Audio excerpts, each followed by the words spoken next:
बिस्मिल्लाहिर्रहमानिर्रहीम। अस्सलाम वालेकुम। अच्छा, आज पढ़ेंगे हम यूनिट 3, जिसमें हमने कुछ टॉपिक है money and finance, occupation and earning, the role of trade union और स्पेंडिंग, सेविंग एंड बोरिंग। ये थ्योरेटिकल बेस्ड है और ये इजी टू अंडरस्टैंड है, ये कोई मुश्किल नहीं है। अच्छा, एक चीज़ आप गौर करें, ये individual as producer, consumer and borrower. एक इंडिविजुअल पर्सन एक टाइम पे प्रोड्यूसर भी हो सकता है, वो कंज्यूमर भी हो सकता है और वो बोरर भी हो सकता है। बोरर मतलब जो पैसे उधार पे लेता है। तो प्रोड्यूसर कौन होता है? जो प्रोड्यूस करता है गुड्स एंड सर्विस। कंज्यूमर कौन होता है? जो कंज्यूम करता है। तो इसमें पहला चैप्टर है मनी एंड फाइनेंस का। अब मनी के बारे में कुछ चीज़ें अंडरस्टैंड करते हैं। अब यहाँ लिखा था need for specialisation and exchange. अब स्पेशलाइजेशन क्या होती है ये तो आपको पता है। स्पेशलाइजेशन क्या होती है? स्पेशलाइजेशन हमने पढ़ी थी कि doing the thing in which you are best, जो कि जिस काम में आप एक्सपर्ट हैं वही काम को करना, उसी की प्रोडक्शन करना, production of goods and services करना जिसमें आप बेस्ट हैं। तो स्पेशलाइजेशन जो है वो पर्सन टू पर्सन भी वेरी करती है, रीजन टू रीजन भी वेरी करती है, वो कंट्री टू कंट्री भी वेरी करती है। यानी एक पर्सन है, जैसा मैं हूँ, तो मैं अकाउंटिंग सब्जेक्ट्स, बिजनेस सब्जेक्ट पढ़ाने में एक्सपर्ट हूँ, मैं साइंसेस नहीं पढ़ा सकता, तो मैं इसमें स्पेशलाइज हूँ। ठीक है। अब एक रीजन की बात करते हैं, जैसा सियालकोट स्पेशलाइज है सर्जिकल इंस्ट्रूमेंट और स्पोर्ट्स गुड्स बनाने में, तो वो वहाँ रीजन, एक इलाका स्पेशलाइज है। जैसा कंट्री की बात करूँ तो हमारा जो कंट्री है वो एक्सपोर्ट्स, टेक्सटाइल की एक्सपोर्ट करने में स्पेशलाइज है। हम फ्रूट एंड वेजिटेबल्स में स्पेशलाइज हैं। क्यों? अब स्पेशलाइजेशन होती क्यों है? एक मुल्क एक काम में क्यों स्पेशलाइज है, या एक पर्सन एक काम में क्यों स्पेशलाइज है? क्योंकि उसके पास रिसोर्सेज ऐसे हैं जो उसको उसमें स्पेशलाइज कर देते हैं। ठीक है। यानी अगर आपके पास कोई बिज़नेस का टीचर होगा तो बिज़नेस में स्पेशलाइज हो जाएंगे। आपके पास रिसोर्सेज अगर बिज़नेस वाले होंगे तो आप उसमें स्पेशलाइज हो जाएंगे। ठीक है। इसी तरह हमारे मुल्क अगर टेक्सटाइल और फ्रूट वेजिटेबल्स या प्राइमरी प्रोडक्ट्स में स्पेशलाइज है, तो यहाँ का वेदर फेवरेबल है क्रॉप्स की ग्रोइंग के लिए। ठीक है। यहाँ के लोग उस लेबर को नाउ हाउ है उसको, उसके बारे में। तो रिसोर्सेज अवेलेबल होने की वजह से स्पेशलाइज्ड होते हैं लोग, कि आप किस चीज़ में स्पेशलाइज होना चाहते हैं।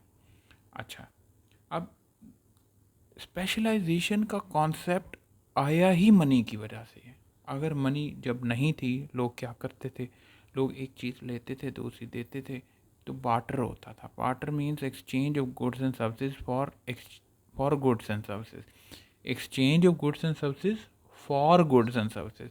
यानी आप एक्सचेंज कर रहे हो गुड्स किसके लिए? गुड्स एंड सर्विसेज के लिए। तो उस वक्त लोग स्पेशलाइज नहीं होते थे, उस वक्त लोग मल्टीटास्किंग करते थे। उस वक्त आप देखें अगर नीचे, तो यहाँ पे एक आदमी क्रॉप्स भी ग्रो कर रहा है। ठीक है। वो वेपन्स भी बना रहा है। ठीक है। वो क्या कर रहा है? उस हार्वेस्ट भी कर रहा है, उसके बाद वो वॉश के लिए भी जाता है, उसको टूल्स बेच के अपनी चीज़ें, अपना फ्रूट बेच के टूल्स भी खरीदने पड़ते हैं। ठीक है। तो क्या होता था कि एक पर्सन अगर एक चीज़ बना रहा है, तो वो ज़्यादातर लोग क्या करते थे उस वक्त, वो हर काम में एक्सपर्ट थे। उन्हें सबसे पहले तो अपना घर बनाना आता था, घर के साथ साथ उन्हें शिकार करना आता था, फिर उन्हें फसलें उगानी आती थी, वो अपने बच्चों को पढ़ाते भी होते थे, उनके को कम्युनिकेशन भी खुद सिखाते थे कि how to communicate in the society. तो ये सारा कुछ वो अपने सारे काम खुद करते थे, वो स्पेशलाइज नहीं थे किसी एक में। क्योंकि स्पेशलाइजेशन का मतलब है कि आप एक काम करो, एक्सपर्ट हो जाओ उसमें, और उसी से पैसे अर्न करके बाकी की नीड्स को पैसों से पूरी कर लो, बजाय कि वो चीज़ें आप अडॉप्ट करो और वो काम भी करो जो दूसरे कर रहे हैं। अब मुझे से दूध चाहिए अपने बच्चों के लिए, तो मैं भैंस तो नहीं पालूंगा ना। ठीक है। क्योंकि मुझे पता है मैं इतने पैसे कमा लेता हूँ कि जिसने भैंस पालने में स्पेशलाइज है, मैं उससे दूध ले लूँगा। मेरे पास पैसे, मीडियम ऑफ एक्सचेंज है। उस वक्त कोई मीडियम ऑफ एक्सचेंज नहीं होता था, जिसकी वजह से लोग क्या करते थे, हर काम खुद ही कर लेते थे। क्योंकि उन्हें कोई चीज़ दे के कोई दूसरी चीज़, उनको कोई ऐसी चीज़ नहीं थी, सेंट्रल मीडियम ऑफ एक्सचेंज नहीं था कि जिसको वो दें तो उनकी ज़रूरत पूरी हो जाए और वो कमाएं भी। तो इस वजह से वो सारे काम ज़्यादातर खुद करते। तो स्पेशलाइजेशन का कॉन्सेप्ट आया मनी से। मनी जब आई तो फिर क्या हुआ, एक ही पूरी बॉडी का डॉक्टर स्प्लिट हो गया बेशुमार डॉक्टर्स में, सर्जन में, हार्ट स्पेशलिस्ट में, बोन स्पेशलिस्ट में, आई स्पेशलिस्ट में। तो ये स्पेशलिस्ट हो गए सारे, क्योंकि उन्हें पता था वही एक चीज़ पे फोकस करेंगे उससे इतना पैसा कमा लेंगे कि बाकी नीड्स पूरी हो जाएंगी उनकी।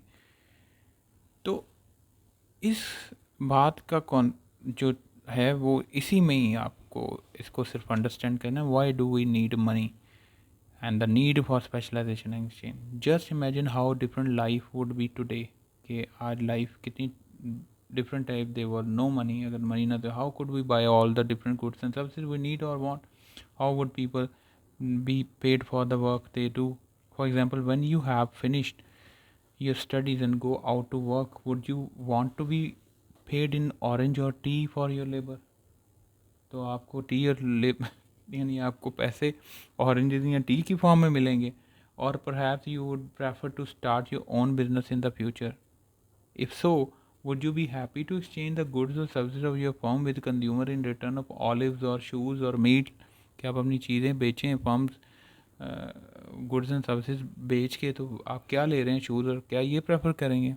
Your answer to both these question will probably be no. But many years ago before the widespread use of money के यूज़ से पहले लोग ऐसे ही करते थे। ठीक है, तो you would either have had to accept other goods और सर्विसेज एज अ पेमेंट और be self sufficient by producing everything you need और wanted for your self. Many of our ancestor had to be self sufficient. बहुत सारे हमारे ancestors जो थे वो self sufficient थे। सेल्फ सफिशिएंट मतलब वो सारे काम खुद करते थे। ऑल इंडिविजुअल्स और small communities would produce all the things they need or want for themselves, for example by growing and hunting their own food supplies, building their own shelter, weaving material to produce cloth from cotton and wool, making cooking pot from day, and so on. Acha, however, it is difficult to produce everything you need or want for yourself. People have, देखें, it is difficult to produce everything for your own self. अब हर चीज़ तो नहीं produce कर सकते, तो people have different skills, हर एक की स्किल्स डिफरेंट है, इंटरेस्ट डिफरेंट होता है। तो long ago some people were better at making spears, वो स्पेयर्स बनाने में बेटर थे, एंड पोट्री, कुछ बर्तन बनाने में स्पेशलिस्ट थे। ठीक है, उसके बाद वो कहता है कि long ago some people were better at making spears and pottery while others were more skilled at hunting and fishing. So similarly, some villages were located on good farmland. कुछ विलेज गुड farmland में थे, while others were in woodland. कुछ woodland में थे, यानी जंगलों में कुछ विलेज थे, कुछ मैदानों में थे जहाँ पे फार्मिंग होती थी। Areas able to supply timber for building material. Timber लकड़ी को बोलते हैं कि वो बिल्डिंग मटेरियल के लिए वो सप्लाई करते थे। Spear rods, people and also entire community, सारी की सारी कम्युनिटी देखो began to specialize in those productive activities, वो ऐसे ऐसे स्पेशलाइज होना शुरू हो गई उन चीज़ों में। तो आपको क्वेश्चन क्या आ सकता है इसमें? क्वेश्चन आ सकता है what is the relationship between specialisation and money. तो फिर आपको ये बताना पड़ेगा कि स्पेशलाइजेशन आई ही मनी की वजह से थी। मनी मीडियम ऑफ एक्सचेंज था, मीडियम ऑफ एक्सचेंज ना होता तो लोग स्पेशलाइज कभी भी ना करते। So specialisation was first step towards the wealthier society. ये वेल्थियर सोसाइटी की तरफ पहला स्टेप था। A community that practice specialisation was able to produce more than enough food. वो बहुत ज़्यादा फूड करते हैं, cloth, pots and other things that it needed. The increased production achieve bye specialisation is the result of the division of labour. The division of labour की वजह से हुई, whereby each worker specialized in doing a particular task rather than being a jack of all trade। ठीक है, however with specialization, यानी jack of all trade मतलब जो बंदा हर काम कर लेता है। तो यही कह रहे हैं कि डिवीजन ऑफ लेबर हम पढ़ चुके हैं कि आप पूरे वर्क को स्प्लिट कर देते हैं डिफरेंट टास्क में, और हर टास्क को कौन परफॉर्म करता है? जो उसमें एक्सपर्ट होता है। तो डिवीजन ऑफ लेबर का कॉन्सेप्ट भी स्पेशलाइजेशन के साथ ही आता है। जब कोई स्पेशलाइज होगा तो उससे वो टास्क दिया जाएगा ना। तो however with specialisation people need to exchange और ट्रेड, उनको एक्सचेंज और ट्रेड करनी पड़ती है। जब स्पेशलाइज होते हैं तो आप सरप्लस प्रोड्यूस करते हैं, आप बहुत ज़्यादा प्रोड्यूस करते हैं। तो जब ज़्यादा प्रोड्यूस करते हैं तो वो उसको बेचना भी है आपने। तो if people specialise in producing one particular goods सबसे like Ozzie and his tomatoes, then they must swap any they have left over for goods and services produced by others in order to obtain a variety of goods and services to satisfy their want। ठीक है। अच्छा, overcoming the problem of barter. अब overcoming the problem of barter, हम इसको अब barter की problems क्या हैं पहले तो ये समझें। बार्टर है क्या? बार्टर क्या है? एक्सचेंजिंग वन गुड्स और services for another is called barter. अब इसमें हमें बहुत सारी प्रॉब्लम फेस करनी पड़ती थी। जब हम गुड्स एंड सर्विसेज को एक्सचेंज करते थे ना, तो हमें बहुत सारी प्रॉब्लम फेस करनी पड़ती थी। वो प्रॉब्लम पहले देख लेते हैं। वो प्रॉब्लम क्या है? वो पहली प्रॉब्लम है fixing a rate of exchange. अब किस रेट पे एक्सचेंज करना है आपने? यानी अगर आपके पास दूध है तो आप कितना दूध देंगे? तो आपको वीट अगर चाहिए तो वीट वाला आपको कितनी वीट देगा? ये जो रेट है ना, that is very difficult to determine. तो looking at the diagram on the next page, अब नेक्स्ट पेज को अगर देखें, how many pencils are worth one ruler. अब ये कैसे कहेंगे कि कितनी पेंसिल एक रूलर के इक्वल है? ठीक है, तो हमें तो नहीं पता कितनी पेंसिल है, ये ना ही उस वक्त के लोगों को पता था। तो how many pencils are worth one apple, और कितनी पेंसिल कितने एप्पल के इक्वल है? How many oranges are equivalent in value to the one ruler, indeed how many ruler could farmer Giles get for cow, and so it goes on. और ये problem चलती है। In partition the value of each and every good must be express in term of every other good. तो value of goods को दूसरी good के लिहाज से डिटर्मिन करना पड़ता था। अब किसी के पास अगर एक बकरी है, उसे अगर वीट चाहिए, गंदम चाहिए, तो वो कितनी बकरी के कितने पीसेस क्या करेगा कि वो उसे तो बकरी ज़िबा करनी पड़ेगी। अगर वो वीट वाले को पूरी बकरी नहीं चाहिए, उसे थोड़ा मीट चाहिए, तो बाकी मीट का वो क्या करेगा? There is a problem.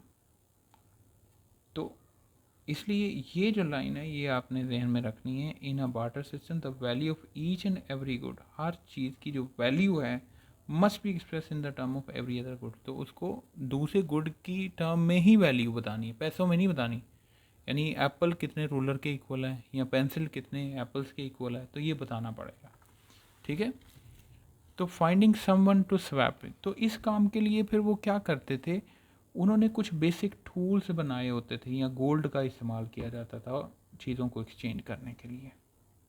Tools का भी, ये वेपन्स जो होते हैं उनका भी इस्तेमाल किया जाता था एक्सचेंज करने के लिए। Finding someone to swap with, अब देखें आप किसी बंदे के साथ स्वैप करना चाह रहे हैं कि यार मेरी चीज़ें वो ले ले और उसकी मैं ले लूँ। तो आपको चाहिए क्या? से मुझे अगर वीट चाहिए तो मुझे, मेरे पास वेजिटेबल्स हैं, तो मैं वेजिटेबल्स दे के वीट खरीदना चाहता हूँ। तो मुझे अब वो बंदा ढूंढना है कि जो मुझे वीट देते, लेकिन वो बंदा ना सिर्फ मुझे वीट दे बल्कि वो मुझसे वेजिटेबल भी लेना चाहे। तो ये बड़ी प्रॉब्लम है कि finding someone to swap with, कि कोई ऐसा ढूंढे जो आपके साथ स्वैप कर ले, यानी अपनी चीज़ें एक्सचेंज कर ले। तो miss swap may want some apple from Mr. Trade and in return may be prepared to offer him some cheese. तो if by chance Mr. Trade would like some cheese, अगर उसे भी चीज़ ही चाहिए तो they can barter, तो barter हो सकता था। But if Mr. Trade does not like cheese, on no deal can take place. तो in this case an economist would say no double coincidence of want, कि डबल कोइंसिडेंस ऑफ वांट नहीं है इसमें। Double coincidence of want का मतलब है दोनों की वांट पूरी होनी चाहिए। Understand? In other word, before two people can barter they must both want the good that the other person has trying to save. अब दूसरी बात, अब अगर आप कोई चीज़ सेव करना चाहते हैं, अगर वो पेरिशेबल नेचर है, तो आप वो सेव ही नहीं कर सकते। जैसे फ्रूट वेजिटेबल्स हैं, आप सेव नहीं कर सकते, लेकिन आज आप पैसे सेव कर सकते हैं पूरा महीना फ्रूट खाने के लिए। ठीक है, तो ये जब मनी नहीं थी तो ये प्रॉब्लम थी। अब final problem is how to save under water, कैसे सेव करें। तो carpenter could store tables and chair but would need a large room, उसको बड़ा रूम चाहिए। पैसों के लिए तो आपको थोड़े से पैसे चाहिए। But imagine try to save some meat और cheese for a long period of time without the help of refrigerator. ठीक है, आप वो नहीं कर सकते save. Barter is therefore a very inefficient method of exchange. Barter इसलिए बड़ा इनएफिशिएंट मेथड था एक्सचेंज का। No wonder many year ago people had to produce most of the basic goods and services they needed for themselves. तो इसलिए लोगों को वो चीज़ें जिनकी उन्हें खुद ज़रूरत होती थी वो खुद ही प्रोड्यूस करते थे and go without many others. Clearly, it would be much easier if there was a single commodity or good that everyone was willing to accept. इसलिए कोई ऐसी सिंगल चीज़ होनी चाहिए थी कि जो हर कोई एक्सेप्ट करने के लिए तैयार हो जाता अपनी चीज़ दे के। वो मनी है इन exchange for their labour and all other goods and services, यानी अपनी तमाम लेबर या अपनी गुड्स एंड सर्विसेज के लिए वो चीज़ एक्सेप्ट करके वो देने के लिए तैयार होती हैं। तो this community is called money and it overcome the problem of barter. ठीक है, अब मनी ने किस तरह प्रॉब्लम दूर की, वो फंक्शन ऑफ मनी है। जैसे हम बात करते हैं money is a medium of exchange. तो जो बार्टर का सबसे बड़ा प्रॉब्लम था कि वो कोई मीडियम नहीं था कि वो क्या चीज़ दे के अपनी चीज़ को बेचें। तो मनी वो मीडियम है जो जनरली एक्सेप्टेबल है, जो हर कोई एक्सेप्ट करता है। Because money is a good that is generally acceptable in exchange for all other goods we do not have to search for a person who is willing to barter. तो हमें search करने की ज़रूरत नहीं है कि वो बार्टर करे। तो that is money overcome the problem needed a double coincidence want को इसने ख़त्म कर दी है। ठीक है, अब आपको ऐसा बंदा ढूंढने की ज़रूरत नहीं है जिसके पास वो चीज़ हो जो आपको चाहिए और आपके पास वो चीज़ हो जो उसे चाहिए। अब आपको सिर्फ वो बंदा ढूंढने की ज़रूरत है जो जो चीज़ आपकी ख़रीदना चाहता है। वो ख़रीदेगा, आप उससे पैसे लेंगे और आप उन पैसों से अपनी ज़रूरत की चीज़ किसी से ढूंढ लेंगे। ठीक है जी, तो ये यहाँ तक आपको करना है। उसके बाद money is a measure of value. अब वहाँ पे रेट फिक्स करना मुश्किल था ना कि कितनी पेंसिल कितने एप्पल्स के इक्वल है। तो यहाँ पे आप हर चीज़ को मनी में वैल्यू करते हैं। Just as the thermometer measure temperature, जिसमें वो मैयर करता है, and ruler measure length, money measure value. Money हर चीज़ की वैल्यू मैयर करती है। Using money help those producer and consumer engage in trade to avoid the problem of fixing prices of goods and services. तो money की help से producer and consumer engage in trade, वो trade में engage होते हैं और value fix price लगाते हैं goods and services in term of all other goods and services. Instead of arguing and attempting to remember how many pencil you can, ये इसको आप छोड़ दें, बस इतना ही रखें। Remember that the measure of value function means the same as the unit of account. ये unit of account भी बोलते हैं। unit of account का मतलब everything can be measured in the form of money। ठीक है, money is a store of value। money क्या है? तो वंस वन ऑफ द, अब हमने पीछे पढ़ा कि हम सेव कैसे करें। तो अब हम से घर बनाना चाहते हैं तो आप आज से पैसे जोड़ने शुरू कर दें, सेव करें, आपका फ्यूचर में घर बन जाएगा। लेकिन उस टाइम पे आप क्या सेव करेंगे? ईंटें सेव करेंगे, मटेरियल सेव करेंगे, तो that would be very difficult. ठीक है, तो one of the problem with the barter is that many goods are difficult to save either because they take up too much space or they lose their value over time because they perish. Money is usually a good store of value unless prices are rising rapidly. Money tend to hold its value over time. In other words, it allows people to save in order to make purchases at a later date. और वो बाद में, यानी पैसे आज save करते हैं, बाद में परचेज कर लेते हैं। Some people save by storing value antiques and work of art. कुछ एंटीक्स को सेव करते हैं, things that we do not regard as money, उनको हम money but which can be exchange for money in the future. बाद में money में वो एक्सचेंज कर लेते हैं एंटीक को।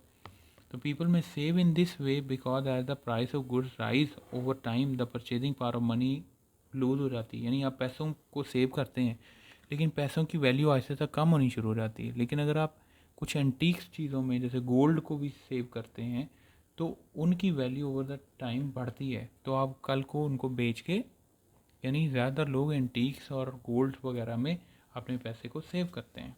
ठीक है, समझ में आ गई बात? उस पर इन्फ्लेशन का इम्पैक्ट नहीं पड़ता। Money is the means of deferred payment. अब डेफर्ड पेमेंट का क्या मतलब है? डेफर्ड पेमेंट का मतलब है आपने किसी से पैसे लिए और आपने कहा मैं बाद में पे करूँगा। तो ये तो मनी के केस में है, आप बोरिंग एंड लैंडिंग कर सकते हैं, लेकिन बोरिंग एंड लैंडिंग बार्टर में पॉसिबल ही नहीं है। आपने से किसी टमाटर लिए और आपने हंडिया पका ली, तो अब वापस उसे क्या करेंगे? वो तो टमाटर खा लिया आपने। समझ आ गई बात कि नहीं? तो इसी तरह बहुत सारी चीज़ें हैं, आप बोरिंग नहीं कर सकते उसमें, बोरिंग लैंडिंग पॉसिबल। हाँ ये है, आपके पास टूल पड़ा हुआ है तो आप किसी को यूज़ करने के लिए दे दें और बाद में उससे वापस ले लें। ठीक है, तो money is a means of deferred payment when a person buy goods on credit. अगर उधार पे चीज़ खरीदे, the consumer has the use of the goods but does not have to pay for them immediately. लेकिन वो फौरी तौर पे पे नहीं कर सकता। The consumer can pay some time, the consumer can pay some time after he or she receive the goods. In the case of hire purchase, hire purchase क्या होता है? अब लीज पे कोई चीज़ ले लेते हो उधार पे, payment is made by instalment, तो आप इंस्टॉलमेंट में पेमेंट करते रहते हो, spread over a number of month और ईयर, जो कि आपने से 1 साल की ली है तो मंथ पे डिवाइड हो जाएगी आपकी सारी कॉस्ट, तो हर महीने आप क्या करोगे? इंस्टॉलमेंट पे करोगे। तो credit in barter would be very confusing. Barter में कंफ्यूजिंग है, ये बोरो नहीं करते ना, open to cheating. For example imagine a person who trade a box of nail for a dozen apple. Apple के लिए उसने ट्रेड की है, to be paid 1 month later, यानी वो कह रहा है कि मैं तुम्हें पे करूँगा एप्पल, लेकिन एप्पल 1 महीने बाद दूंगा। Would the apple be fresh? क्या एप्पल फ्रेश रहेंगे? वुड दे बी लार्जर और smaller apple? Using money to pay later overcome these problem. Money को यूज़ करके हम इस प्रॉब्लम को दूर कर सकते हैं। Therefore encourage people to engage in trade. इसे लोग ट्रेडिंग करते हैं, reducing the worry of giving credit, और वो फिर क्रेडिट देने में प्रॉब्लम क्रिएट नहीं करते। ठीक है जी, तो इसका आंसर आप यहाँ से यहाँ तक लिखेंगे। One of the problem barter is difficult to money is the yule, इसको आप यहाँ तक कर लें, और ये जस्ट एज थर्मामीटर में ये इसको आप यहाँ से यहाँ तक ही कर लें। ठीक है, इसको याद करें, और इसमें कोई प्रॉब्लम है तो आप शेयर कर सकते हैं। अपना ख्याल रखें, दुआ में याद रखें। खुदा हाफिज़।